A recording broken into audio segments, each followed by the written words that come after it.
Hello, everybody, and welcome back to episode 2 on our topic of giving and sharing. If you didn't get a chance to see episode 1, where we shared literally 2 polar examples and stories, Momo about his friend that was new on the scene and new to town, and Mike about his bully.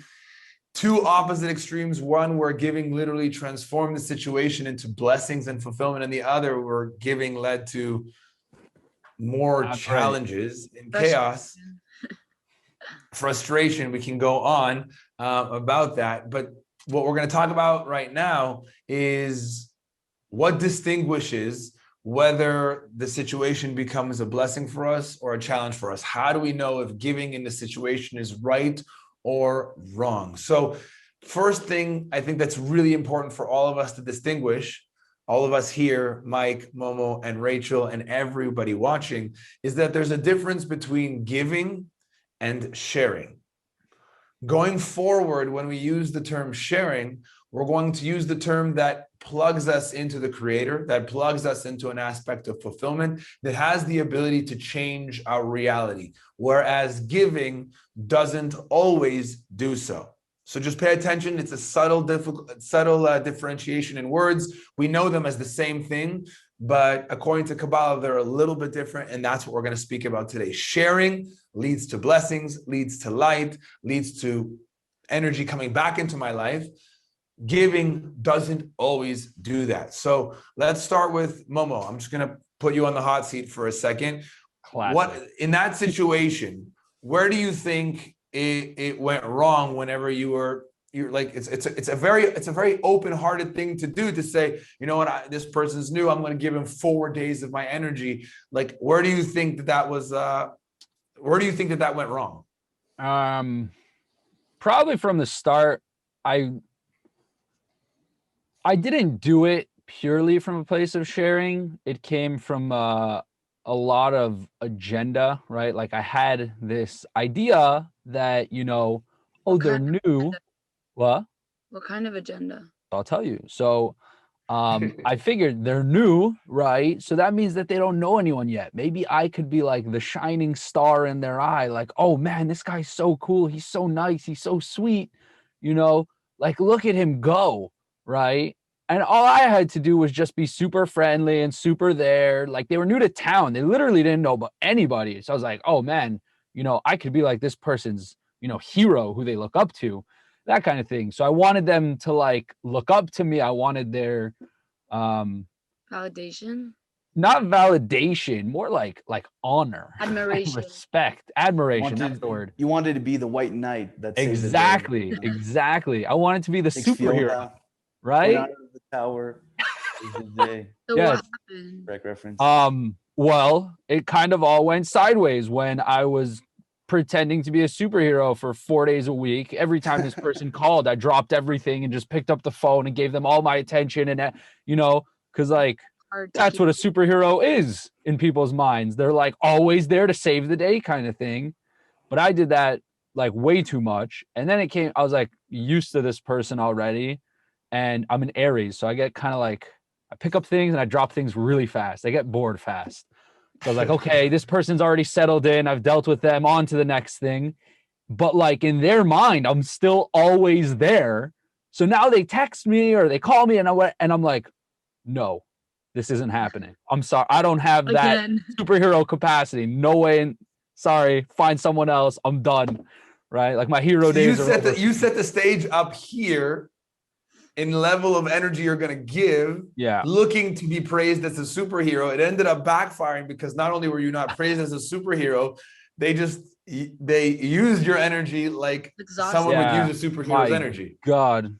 Yeah. And also now I can't say no or I become a villain. Right?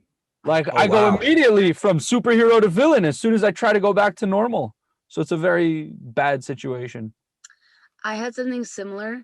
A new girl moved in downstairs, like down for me and my roommates. And I felt like she moved like from out of the country. Like she literally knew no one. And I don't know why I had this like overwhelming desire to like be really friendly and just kind of like integrate her into my friend group and just kind of like invite her over so that she could like meet people and meet my friends and stuff. It's a Solomon thing, guys. Momo and Rachel. It's just like, I want to integrate people into the. Because we've all Okay, been the sorry, new go ahead. person. Yeah, we've all been the new person in town. We know that feeling of like not knowing anyone, being uncomfortable, and wanting someone to kind of bring us in and like help us and give us that like put a hand out for us. We also moved around a lot, like Mike. Yeah. So we know what it's like to be the Yeah. new kid, and it sucks. So It's you not just want fun. that Nobody one likes it. person to reach out. I could connect So- with you guys with that. Yeah, for sure. So I did whatever I could. I used, you know, like whatever I had because I knew that she didn't have the same resources that I had. And By resources, you don't mean like salt and you mean like olive oil. You mean like friends. like This my isn't Settlers of friends. Catan, man. This isn't No, Settlers of Catan. People. like my friends and opportunity to, you know, meet people and hang out. Like I was able to give that to her. It turned out very different than Momo. Like it became, it was good because she was really happy about it. She like asked to come over more and people liked her. It was like a great environment and she felt comfortable. And yeah, it turned out great. It was very different than Momo. Momo's Do you I want to love throw the- your phone at the wall when you get a text from this person? no. When All she right, good on you. Good on you. Did it right. Good job. It's interesting. It's interesting because I loved the example that like Momo gave is like, I tried to be the superhero, which means essentially what you wanted was the honor, the admiration. I was thinking about Marvel movies when like Thor is like walking around with his normal face and they're like, I want a picture with you. I want to like, once you go to being a superhero, you can't go back to being a normal person. And so Rachel, like Rachel, what do you think was the difference for you? Was your intention to be a superhero, to be like, wow, this girl's so amazing, she's so special? Or what was your intention when you shared with her, I guess, because it ended up well? I genuinely was just really happy like to be able to share because I know, like as I said before, we've all been in that situation. I wanted to be that person for her, not from like, oh my god, I want to be that person, like not like Momo in that sense of not in bad way, like Ouch. not like I don't want to be like Momo. No, I'm just kidding. Go ahead. Exactly. Genuinely was like, I wanted to help her and I was expecting nothing in return. I knew that like I was to be able to be that channel for her. I knew I was in that position where I could help her and I was like, I want to do it.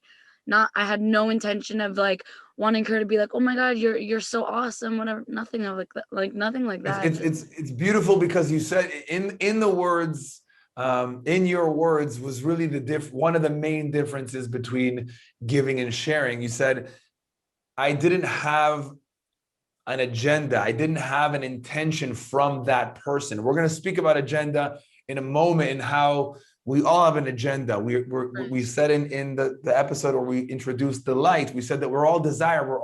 We want things. That's how we were created, as the vessel. So we always are going to want something. But where the giving, and as you could see with Momo's example, where it becomes chaotic is when you have a specific agenda. I want to be the nice kid. I want to be the cool. I have an outcome. And if that outcome doesn't happen, then I end up being low energy and I set an expectation for high. With Rachel, you literally described the difference between giving and sharing. You said, I didn't have an agenda. I didn't want anything back from that person. This was an opportunity for me to shine my light, which I think is really important in distinguishing the two. And it's like, it's very difficult to see, Momo, like that you wanted something in return. Like most people in the world would be like, wow, this person is so kind, they have such a big heart. But it's something between you and yourself that you really need to like assess. Am I giving or am I sharing? Am I doing this to be the shining star in someone's light, to give someone advice so they think that I'm smart or spiritual or the good friend? Am I giving somebody a ride because I want to be a part of their friend group? All of that is a very clear outcome in which I'm going to receive, which we could call that giving, which is still amazing, but it doesn't always guarantee the light or powerful result. And I want to chime in on Mike's story, about the bully. What do you feel like? We said we all have an agenda. What were you thinking about when you basically prayed for a bully? Or what were you thinking about when you said hello and you just smiled at a bully? What was your intention, so that we can find out what were some secrets of how that was real giving, real sharing, and brought light into your life? Yeah, so it's really beautiful. And I guess what I took out from what you just shared, that basically what makes sharing truly sharing is really the consciousness and the intention you have behind it. And really, I would say my consciousness that I had at the time when I used this mechanism, sharing this tool, my consciousness and agenda was basically to end the bullying, because that's what my parents explained to me. That really, end of the day, why did that kid bully me? Because he had his own void, he had his own hole inside of him that he's trying to fill up. And with me reacting to his bullying, that in some messed up way fills it up.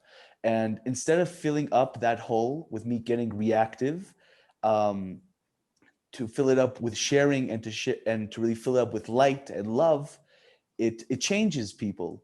And in that moment, my intention was really to end the bullying and to basically share with him another tool and aspect of love, where from that he could change and grow and hopefully become better and to fill that void with a positive energy. So that's kind of what I was going in with it.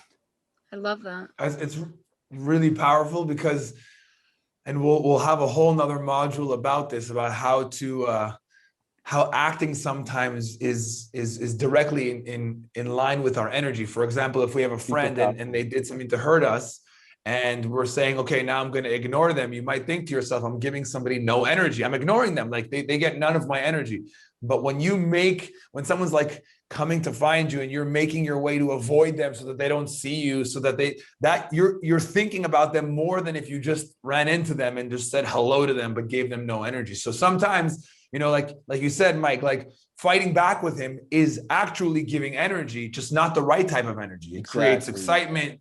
There's now a fight in school and this bully versus this kid, and everybody, people are drawn to energy, and that would just be filling it with the wrong type of energy, which is like. And I have to say, sorry, but that's exactly the whole point with sharing. Sharing is an energy. The way you use it and the attention you have behind it, that's how it's going to affect the person next to you that you're sharing with. It's the same thing. That's exactly what you said. It's like I wanted to send this person energy in a positive way, different than fighting. Your agenda was to fill a hole. If bullying came as a result, that's amazing. Your agenda was to share what you have, what you learned with your kabbalistic principles and growing up with your parents, to impart that in them. And however that hole responds, however that void responds, has to be good, because you're putting light in darkness, which is really powerful. And just to kind of summarize everything, we said that we all have agenda. We all have agenda because we're vessels. That's how we were created. So I think that's super important for us going into the concept of sharing. It doesn't make us a bad person if we have an agenda. It just limits our ability to connect to fulfillment when we want something in return from the action we're taking. Momo's agenda was to get light from the person they were bringing, that to be someone's superhero, to get praise and to get admiration. What our real agenda is, and this is how we can maximize all of our sharing, is to realize that light doesn't come from the person. Light comes from the source, which is the creator. So when I'm sharing, this person is presenting an opportunity for me to plug myself in to the creator. And as a result, my reality will change. Momo wanted to plug himself into being a superhero in someone's reality, which is where that limitation came. Does that make sense, guys? Yeah. Any thoughts? Any thoughts on that? Like, our agenda can be, I want light from this situation, because that's what the creator ultimately intended, but it can't be, I want something specific from someone. Then we're now moved out of the realm of sharing and into giving. Any thoughts on that? Yeah, my thought is just what you said. It's just interesting how much intention affects everything. Like, your intention does affect your reality. Like what you just said, Momo had a bad intention, so the reality ended up not as amazing. Like, Michal had a better intention in that sense. Not to diss on Momo. Momo, we're not going to any villainize more you than you already have, but okay. just more of a sharing intention, and therefore his reality ended up amazing with blessings and a new friendship. So it's crazy how much our intention, we think actions are so important, but it's really the intention that really changes things. So that's really cool. It's not the puppet, it's the person that pulls the strings Yeah, that exactly. makes the act. It's crazy. Amazing. Amazing. So that's going to be it for this episode on giving. We're probably going to have future modules about it in the future. But we're going to speak about in episode 3, a big part of sharing, not giving, because these two seem contradictory. In episode 3, we're going to speak about saying no and putting up healthy boundaries, which you might say in the past, giving. If I'm going to be a giving person, I can't say no.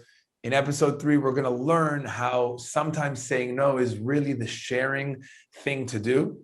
And if Momo would have said no to himself, maybe, and just said, 1 second, you know what, maybe 1 day a week, not 4. Put a boundary there, that a relationship would have ended up differently. So we're going to speak about how saying no can actually be sharing, and how saying no can actually plug us into the creator and prevent us from a lot of situations that we might not want to get into. So we'll see you in episode 3. Thank you again, Mike, Momo, and Rachel, specifically Momo, for opening up and being the villain today.